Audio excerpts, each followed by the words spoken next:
तो रीवा में मयंक को बचाने के लिए लगातार मुहिम जारी है और मयंक को बचाना है, यही मुहिम है। रीवा बोरवेल हादसे का अपडेट आपको बता दें, पोकलेन मशीन से अब खुदाई बंद हो चुकी है। एनडीआरएफ की टीम अब हाथों से खुदाई करेगी। रेस्क्यू ऑपरेशन पूरा होने में अभी वक्त लग सकता है।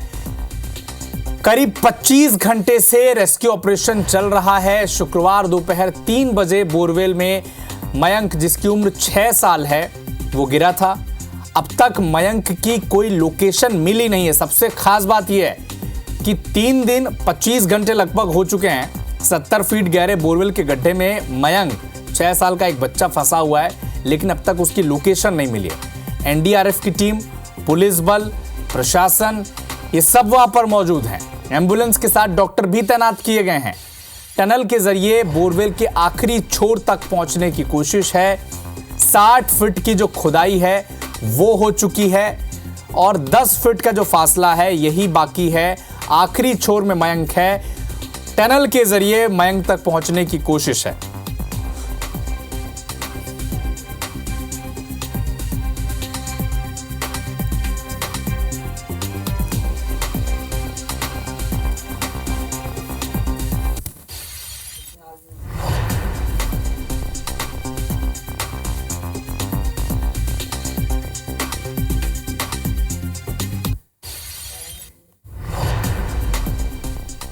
हमने रेस्क्यू करने के लिए वहाँ टीम लगाई हुई है, लेकिन बारिश और मिट्टी में धंसा होना, गीला होने के कारण से काफ़ी कठिनाई आ रही है। मैं उम्मीद कर रहा हूँ कि प्रशासन पूरी ताकत के साथ में हमारे अपने बालक को बचाएगा और इस संबंध में जो जो बन पड़ेगा वो सब करेंगे। उम्मीद करेंगे कि हम सब मिलकर के सफल हों। अभी हम लोग उम्मीद ही कर सकते हैं कि बच्चा सकुशल हमारे बीच में आ जाए। एक्सपर्ट टीम है ये, और ये जितना कुछ भी बेहतर हो सकता है वो कर रही है। पूरा जिला प्रशासन यहाँ पर कल शाम को 4 बजे से लेके और लगातार एक पैर पे खड़ा होके इस रेस्क्यू ऑपरेशन की मॉनिटरिंग कर रहा है।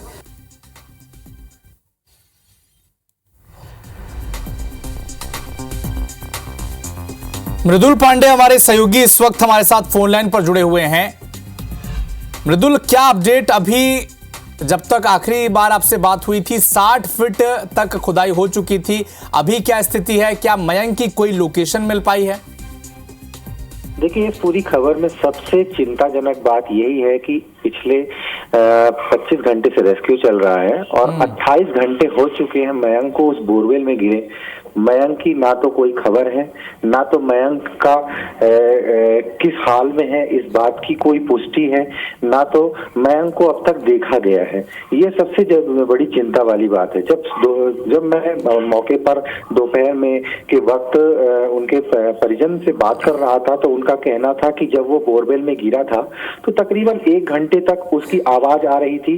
ऊपर से जो भी बोला जा रहा था, ग्रामीण जो भी बोल रहे थे उसकी रिप्लाई कर रहा था, लेकिन उसके बाद से कोई भी रिप्लाई उसकी नहीं आई है। कई बार ऊपर से बोलने की भी कोशिश की गई रेस्क्यू टीम द्वारा, लेकिन मयंक की कोई भी सुगबुगाहट, ना तो कोई आवाज आई। कैमरे के माध्यम से भी उस वहां पे सीसीटीवी कैमरा भी भेजा गया रस्सी के माध्यम से, लेकिन उस पर भी कोई तस्वीर उसकी नहीं आ पा रही है।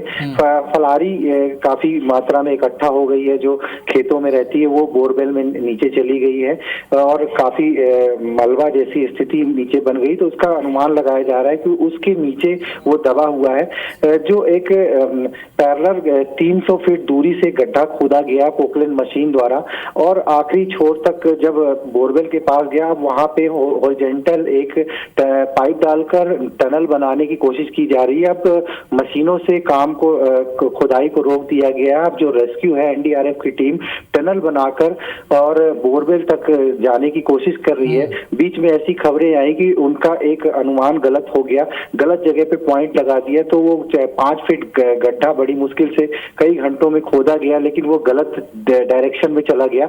इस कारण से 1-2 घंटे और देरी हो गई। अब दोबारा से मैन पावर के इस्तेमाल करके मृदुल, जहां से अभी खुदाई रोकी गई है और वहां से जो गड्ढे का डिस्टेंस है वो कितना है?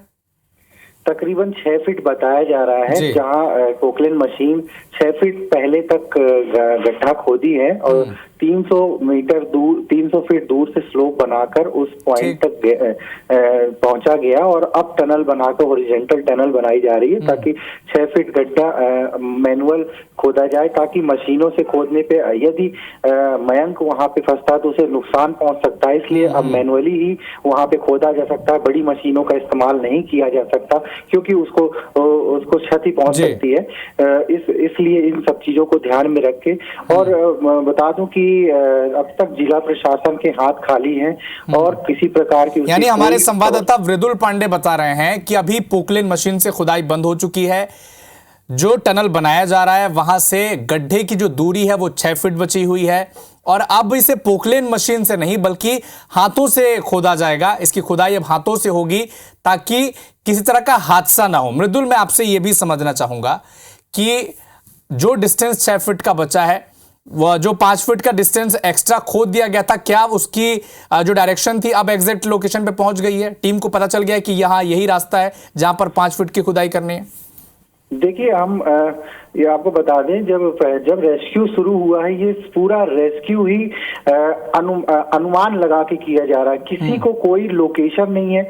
मैंने पहले भी जैसे कहा कि यदि अगर मयंक की एक लोकेशन मिल जाती है तो शायद हो सकता है कि यह रेस्क्यू ऑपरेशन ज्यादा देर ना चले। मयंक की लोकेशन ना मिलने के कारण बीच बीच में मिसगाइड हो जाते हैं और मिसगाइड होने के कारण शायद राइट या लेफ्ट तरफ गलत डायरेक्शन पे खुदाई हो जाती है। यही वजह है कि एग्जैक्ट लोकेशन ना मिलना ही रेस्क्यू ऑपरेशन में देरी हो रही है। ठीक है मृदुल, आप नजर बना के रखिएगा। पल पल का अपडेट मृदुल पांडे हमारे संवाददाता ग्राउंड जीरो से हम तक पहुंचा रहे हैं। शुक्रिया मृदुल, आप नजर बना के रखिएगा। अपडेट आपसे लगातार हम आगे भी लेते रहेंगे।